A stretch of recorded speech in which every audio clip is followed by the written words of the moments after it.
Welcome back, ladies and gents. Thank you for tuning in. On today's video, I'm going to be showing you a step-by-step guide on how to replace your BMW N54 Valve Cover Gasket. Now, if you are going to be replacing the valve cover itself, this is going to be the same exact process that you need to follow. Throughout the video, I'm going to show you an organized way on how to remember all the parts that we are going to be taking out. I'm going to be showing you all the tools that we are going to need in order to tackle this job, which I will leave a link in the description down below. I'm going to show you all the torque specs that we need to follow. I'm going to show you the correct valve cover bolt pattern sequence. And I will be showing you one of the most interesting parts of this video while I was replacing my valve cover gasket itself. It turns out that you can have an oil leak from the upper section of your engine, which will look exactly the same as if it was the valve cover gasket leak. Therefore, it is very, very, very important for you guys to look at these sections first before replacing your valve cover. Now, in order for you guys to understand exactly what I mean, exactly what I'm saying, you're gonna have to get to work.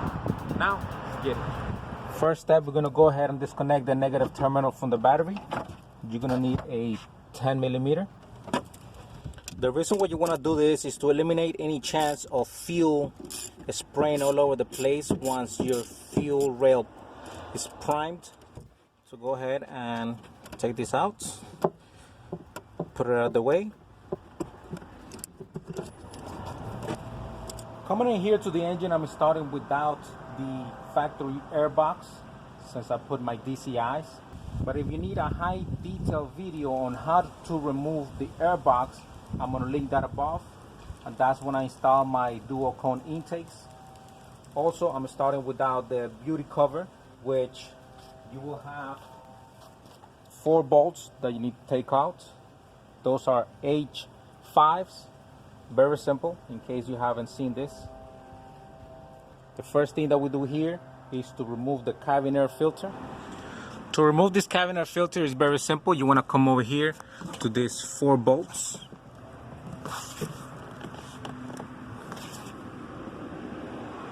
And there's going to be additional 2 over here, 1 on that side too, and these 2 covers. Disconnect these by pushing it back, tab in the back, tab in the front, comes out. Same thing on this side, tab in the front, tab in the back, take the rubber piece out, comes out. 8mm to take these bolts out. Also, for this front piece, the cars comes with, mine came broken, so I ended up just taking it out. So I ended up putting the cables into here. For that, you just need, there's some tabs along this line. So just pull down and you take that piece out. After you take that out, just unplug here. Just push those tabs out. Next, you're gonna have a bolt in here and a bolt on the other side. I ended up losing mine, so it has no bolt. Go ahead and twist this to the side, take that out. Go ahead and put your bolts back in here so you don't lose them. Now we're gonna go ahead and take out this strut brace over here so we could take this out. What you need is a flat screwdriver. Just turn, that goes off. And if you're gonna be working on BMWs, definitely you gotta have this e-Torx set because all over the place they're in this car. So for this, we're gonna need an E18.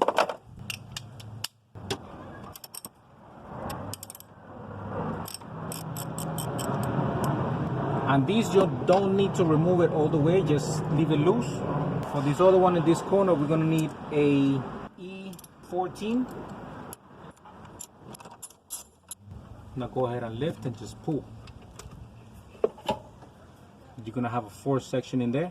Put your bolt back in place so you don't lose them. Okay guys, the basic concept here is to remove everything that is on top. That means your fuel rail and all your connections for your electricity. That means your coils, your ground, and this rail right here. So you don't get lost, what we're going to do is we're going to work from here to the left. I'm going to go ahead and remove these connectors, the O2 connectors. This is the front. Press here and just pull. This is the back. Pry like this. And on the other side, pull. Remember, the back is gray and the front one is black. Front has 5 letters and black also has 5 letters. Back has 4 letters and gray also has 4 letters. Or you could just label them like I did. Apparently I forgot to remove this when I was doing my downpipes. I'll go ahead and remove them, get them out of the way. Take out these connections as well. Move them out of the way.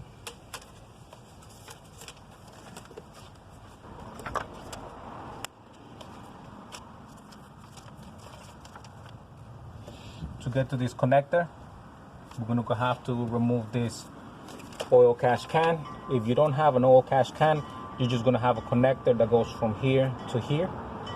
So let's go ahead and unplug this and the other one. Coming in here to this connection, in order to take this out, you have 4 tabs: top, bottom, left and right. What I like doing is using picks. So I'm gonna go ahead and put this one on the bottom so I could pull down. I'm gonna put this one on the side. And this could get very tricky. Sometimes even is a headache, and you definitely don't want to break this at all. So tap there on the bottom.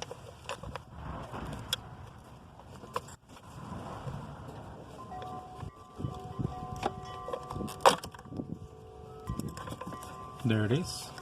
And you have a lot of oil because that's your line that blows. When blow by is created, it takes it from the crank all the way back to the intake manifold.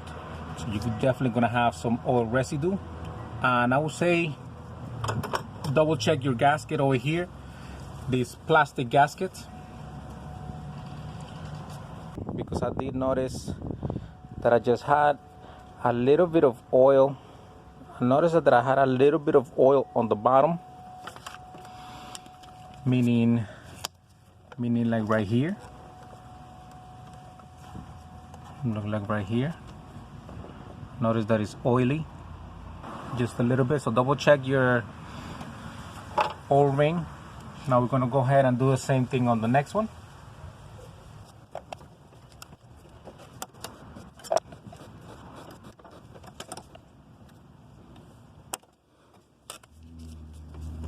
There it is.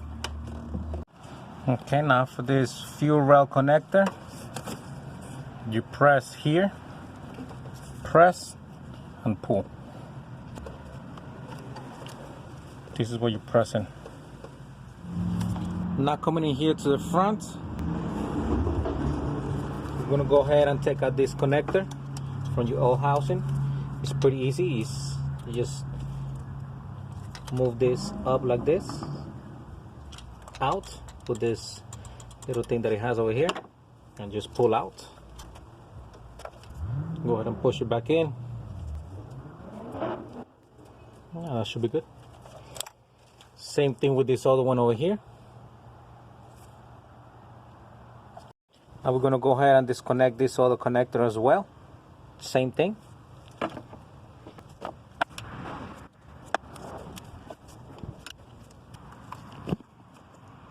One is out. And that way, by removing these 2 connectors, it gives us a lot more clearance once we push this back this way. Now we're going to go ahead and tackle this fuel supply over here for your fuel rail. Go ahead and grab a microfiber towel or some shop towels like this in case it sprays out. In order to lose this, 17mm.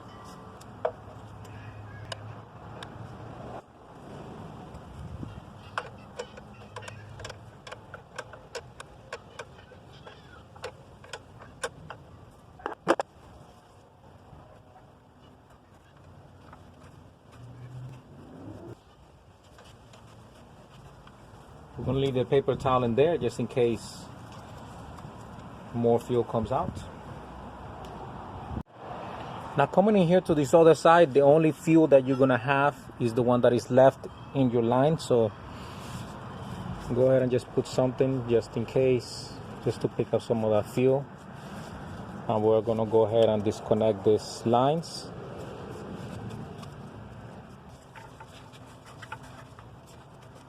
You're going to need a 13 millimeter to hold on the bottom and 14 millimeter on the top.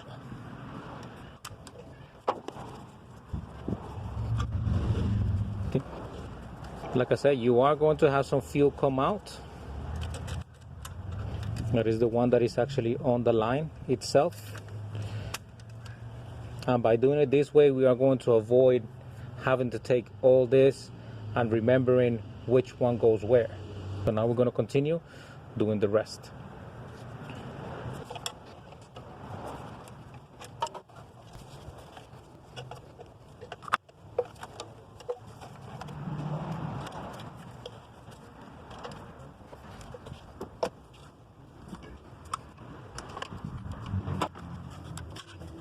Coming back to the driver's side, in order to take the fuel rail out, you have 4 bolts that are 11 millimeter, which is 1, 2,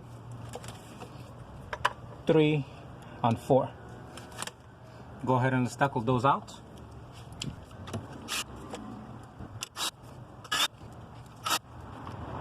Now the fuel rail is ready to come out.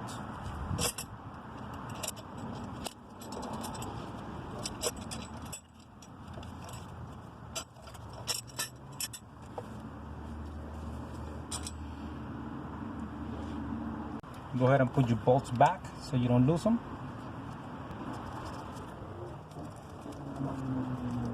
I always like to put my bolts back whenever I can in its place. That way I don't misplace them or have a whole bunch of bolts that you may forget where they go. So if you have any chance to put them back whenever you're working on a car, I think that is a great tip. Okay, now we're gonna disconnect the grounds, which is 3. We have 1, 2, and we have the third one over here, 3. You will need an 8 millimeter.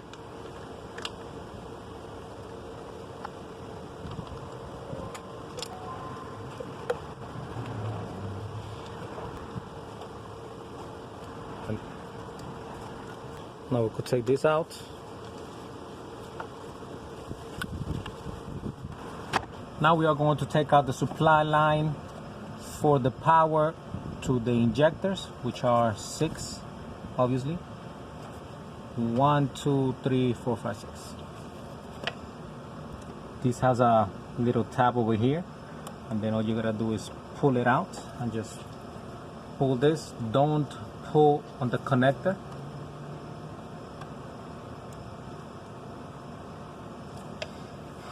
Just be easy. It will eventually come out.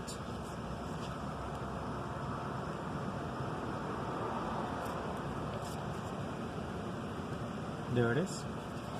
You will see a tab here. That's what is holding here in this section. Now let's do this.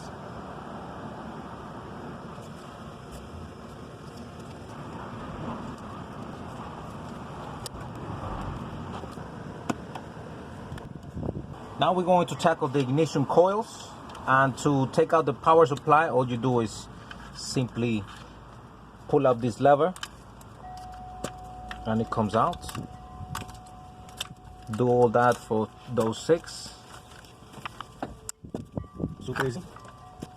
And then to take the ignition coils out, all you gotta do is pull. Some people, let's see how that is. You could put a screwdriver through here if it's too hard for you.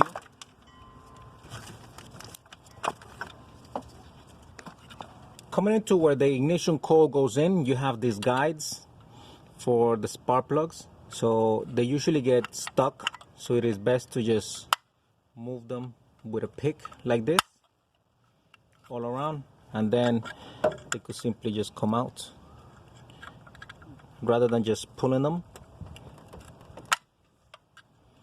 It actually helps. And that is out. Do the same thing on the next one. Just like that. That helps. Oh, it's actually loose. And then continue doing the same process with all 6. Okay, now going over here to the front, you're gonna see these cables. If you follow them down, just take those out of there, as you can see. Now remove these other 2 connectors, this one and this one, just by do the same process as the ones that we did on this other side, and just pull.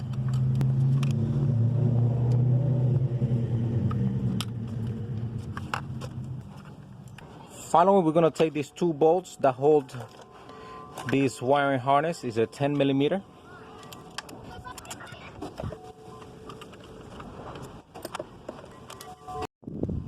Now, so you could give yourself some room moving this wiring harness out the way to here.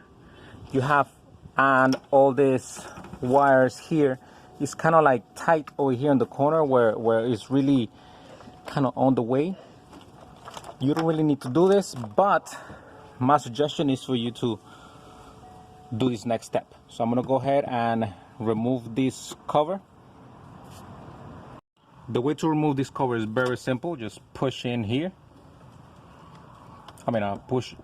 Pull out. Same thing over there, just pull out. That section comes out. Then you have this one over here. You have a lock here and an unlock. Apparently over there is already unlocked. So all you do is move this lever up a little bit, push it out of the way. You see unlock, lock.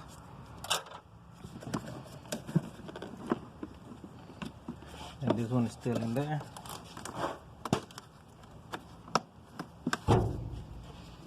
And then it comes out. So now what you can do is just simply take this out over here, just to give yourself a little bit more room. Same thing with this. Now we're gonna go ahead and disconnect this power cable. Just remove this cover. This is a 13 millimeter.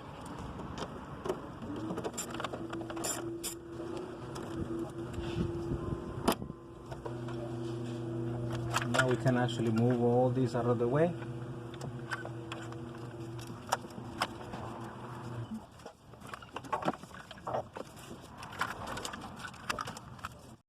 Now let's take this coolant line out.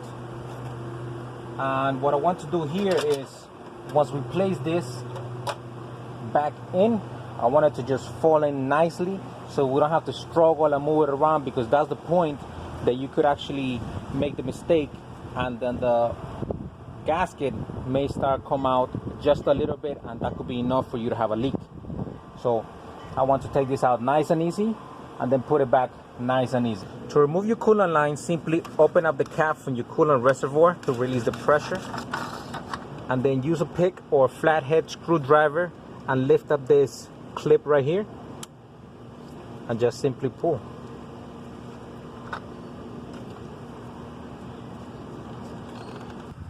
Now let's go ahead and take these grounds out. 1, 2, 3. You're gonna need an extra deep 10 millimeter socket, but I don't have one at the moment, but you could just use a regular 10 millimeter socket, and it's gonna grab just the tip, but that's actually going to be enough for you to take it out and get that loosened up.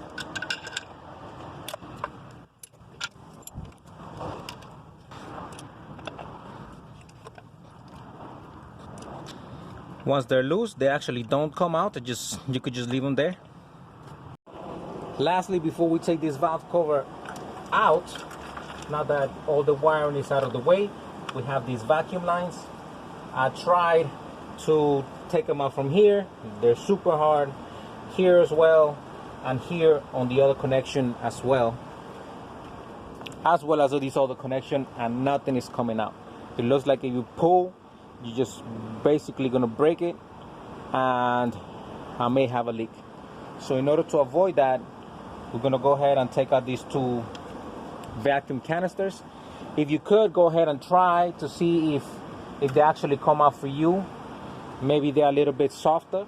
It looks like I may have to replace my vacuum lines since they're already looking like kind of hard. So now we're gonna go ahead and take this out. You're gonna need a 13mm with a swivel thing. We have this bolt over here.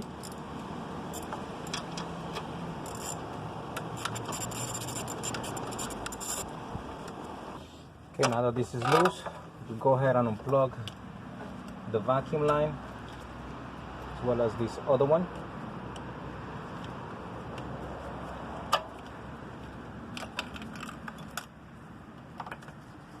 I'm gonna leave that there.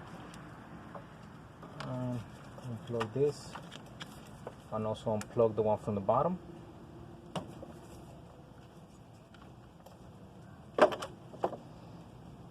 I don't think it matters where you put it, but I'm gonna go ahead and mark it anyways. I'll get this out. For this, you pull up and out, up and out.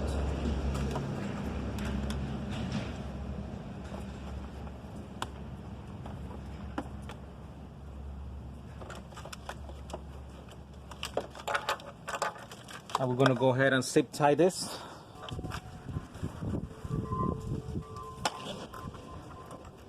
And there it is. Now we have everything out of the way. So that way once we come up, take this out, put this back in, everything is nice and smooth. Now we're gonna go ahead and start tackling all these bolts all around. These bolts are going to be an E10.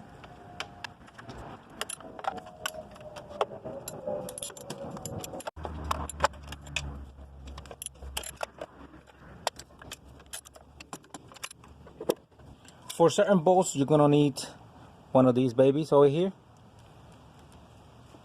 For example, on this bolt over here.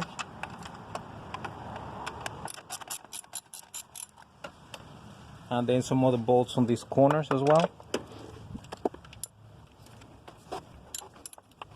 As well on that corner and on that corner.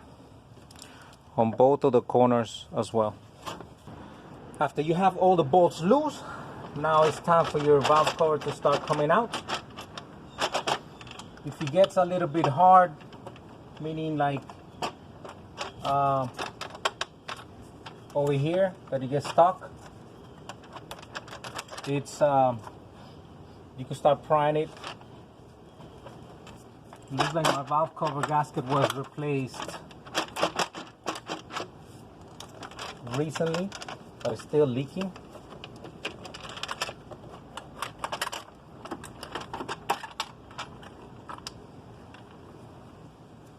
And there it is. Guys, as far as this gasket goes, it actually looks brand new. It looks pretty good.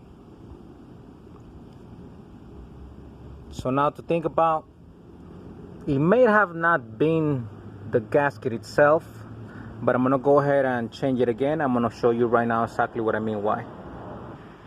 Coming over here to the engine,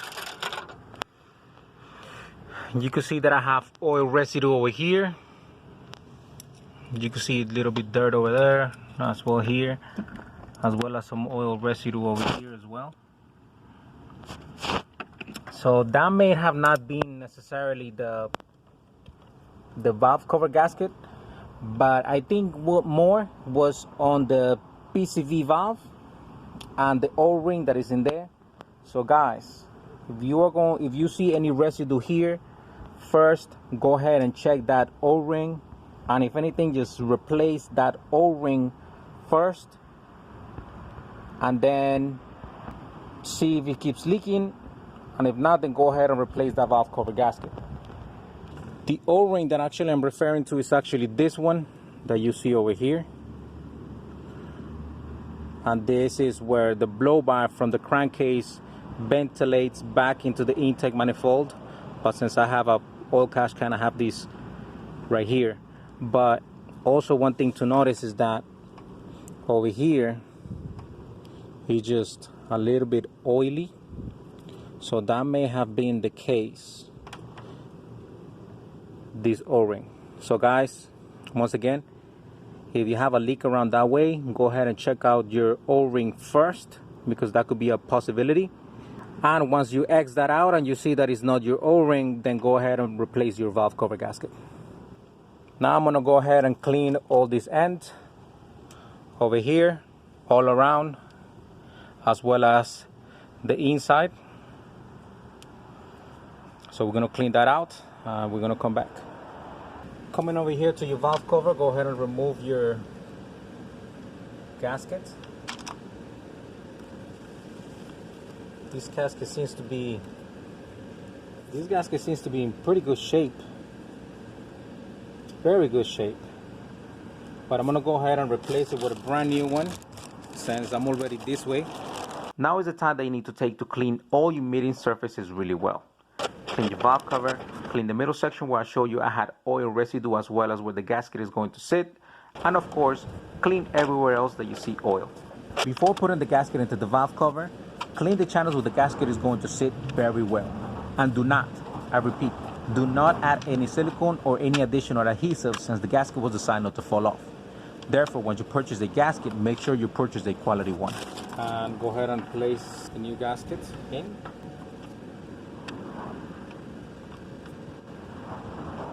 Now that you have your gasket on, make sure that it's fully seated correctly. Go over it, look at it from the sides, and go ahead and give it a turn. Give it a shake.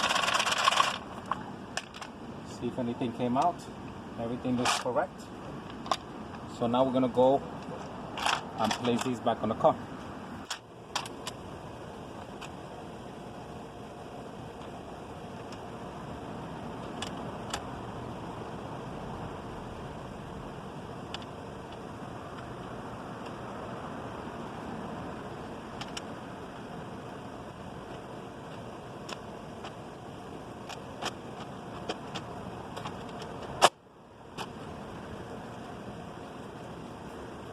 I got this pretty cool kit from Craftsman. It comes with the mirror that we're about to use, a magnet, and some cloths, which it comes very, very handy, especially on these engines, which is everything is tight. Once you lose a bolt, this is a lifesaver. Now go ahead and grab yourself a mirror and start inspecting that everything is seated correctly all around the valve cover.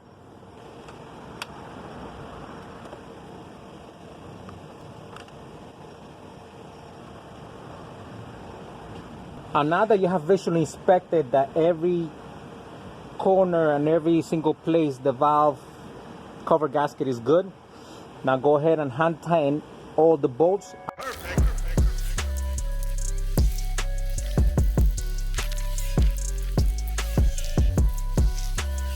Okay, now we're gonna torque down the bolts from the valve cover at 8.5 Newton meters, which it translates to 6.26 foot-pounds of torque.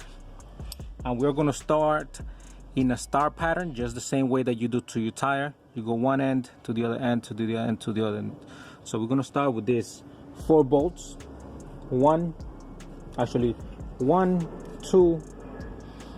3, 4. And then we're going to go out here, here, here, here, and then we're gonna span out. I'm gonna give you guys a graph so you could follow as well in a few moments. So we're gonna start over here with 8.5.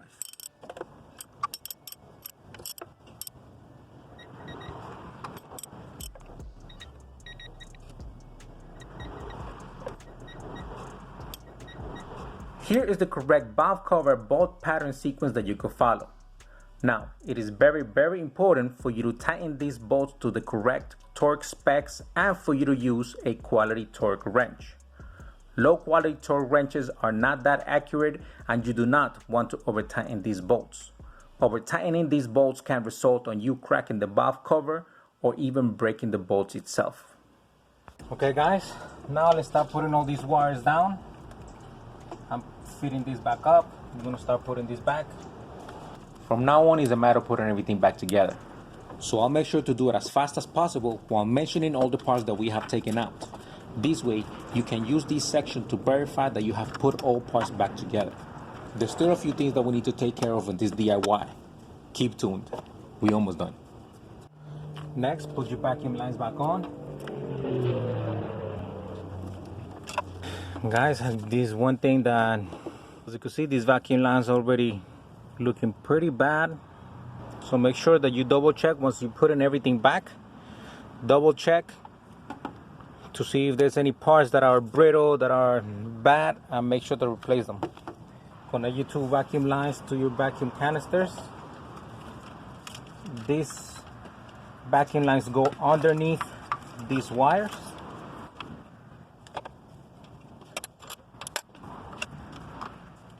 Next, you can measure your vacuum lines. Longer one goes here, shorter one goes here. Good. Now we're going to go ahead and attach this electrical panel. If you align this up, it will just fall right into place. And you don't have to torque this super hard. Just tight enough.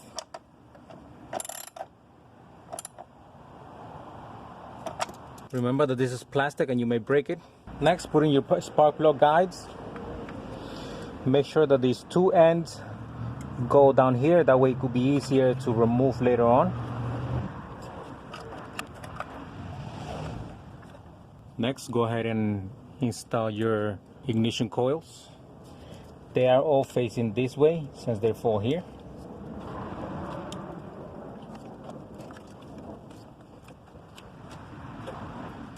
Make sure that all of the coils are bottom out. Now let's go ahead and plug them. If you have any doubts on how this goes, just measure. You see, first, second. Let's go ahead and connect this over here. Same thing. If you have any doubts, the longer one goes in there first. Make sure that this little tab is facing that way.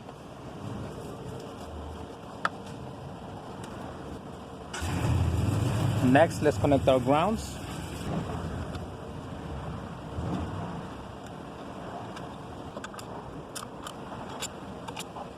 Now remember your other two plugs over here that will go in here, as well as this other one. While we at it, go ahead and connect the other two connectors. One is here, the other one is here.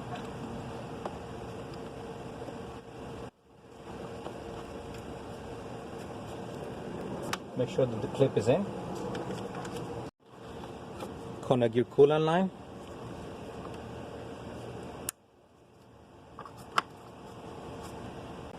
Now let's bring in our fuel rail. Again, 4 bolts.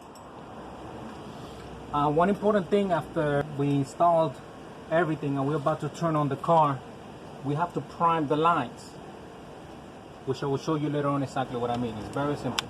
Now, in order to torque down your fuel lines up to specs, you will need a 14mm flare nut crawfoot, which I didn't have at the moment, but the crawfoot looks something like this. So use a 13mm wrench at the bottom to hold the nut, and then use a 14mm crawfoot to torque down your fuel lines to 23 Newton meters, which is 17 pounds of torque. Connect your line for the fuel supply. Make sure that it's properly seated.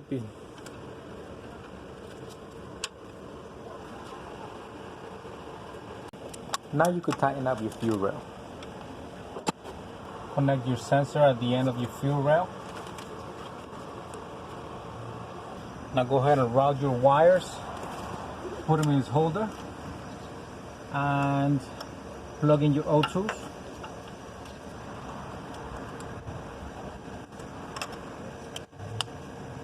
Next, for our strut bar, we are going to torque it down to 100 Newton meters plus 90 degrees on the E18, which is here, and on the E14 is going to be 40 Newton meters plus 60 degrees. I'm about to show you what I mean.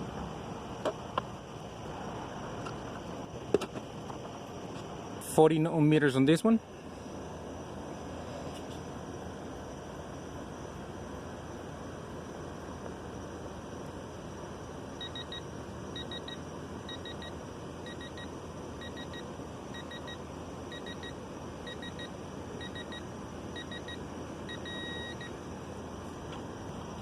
And now 60 degrees, that means just a little bit less than a quarter.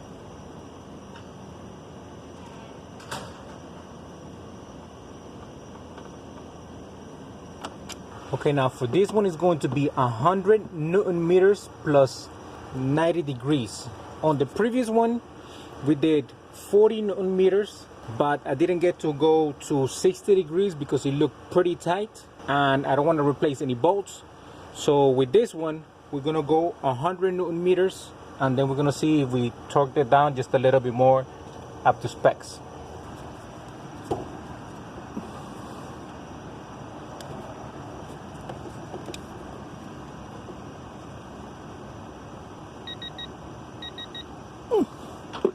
Okay guys, we get up to 80. 100 seems to be like really out there, but that's the specs. I'm gonna leave it at that. We go on to the next. Now go ahead and install your PCV vent hose. In my case, it's an oil cash can.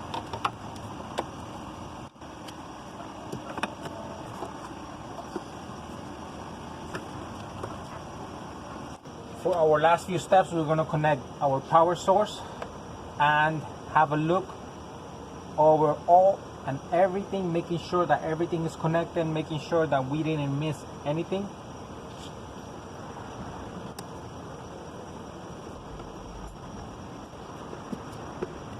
Now that we check that everything is connected and everything is right, before putting your engine cover back on, as well as the cabin air filter, we are going to go ahead and plug in our battery and start the car. Once we start the car and prime the car, which I'm about to show you, we come back over here to the engine bay and see how everything is looking. If everything is looking fine, then we go ahead and put back the cabin air filter as well as the engine cover if you want it on. Okay guys, now in order to prime your lines from your engine, just go ahead and put on the key and turn on your accessory mode. And what you want to do is do this over and over. Turn it off, on, off, on, off, on, and so on, so on. What you're actually doing is your fuel pump is actually pumping gasoline into those empty lines. And you want to do this that way your engine doesn't starve from fuel.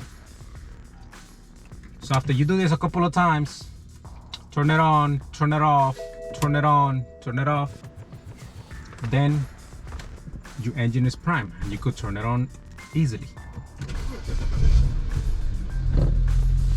And there you have it. Now before you guys click away from this video, do me a huge favor and please just smash that like button if you found this video informative and helpful. And of course, don't forget to subscribe. I will be uploading plenty of N54 content, plenty of tips and tricks for your vehicles, and I will be uploading a lot more detailed DIYs for you guys. And that concludes our video for today. Thank you for watching, and I will see you guys on the next.